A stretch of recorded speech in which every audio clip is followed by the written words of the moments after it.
sa osobitim zadovoljstvom i prihvatio pokroviteljstvo jedne velike manifestacije, rekao bih jednog velikog festivala okupljanja Hrvata, festivala sporta, festivala mladih i vjerujem da će i ovoga puta i Hrvatska i grad Zagreb i građani dati su jedan veliki doprinos u tome.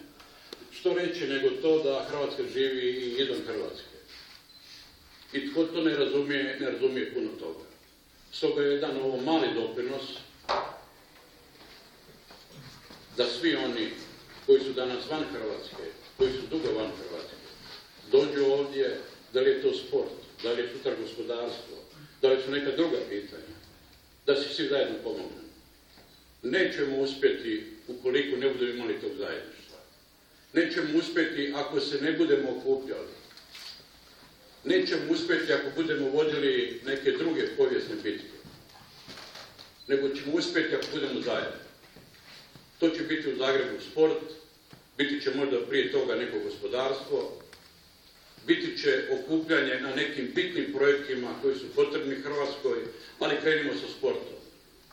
Sport je nešto posebno što okuplja prije svega mlade, što širi jedno razumijevanje, toleranciju, povjerenje, na kraju i prepoznavanje i upoznavanje svih onih koji će biti ili koji su van Hrvatske, a koji će se okupiti u Zagrebu i stoga je zadovoljstvo dati jednu veliku potporu u ime predsjednika Republike ovakvoj manifestaciji koji će osobno sudjelovati u svemu tome i naravno jedna velika zahvala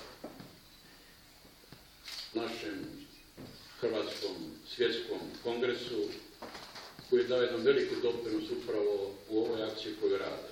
I vjerujem da ćemo svi ostali koji smo ovdje dati jedan veliki doprinos jer tu ne smijemo štediti snage.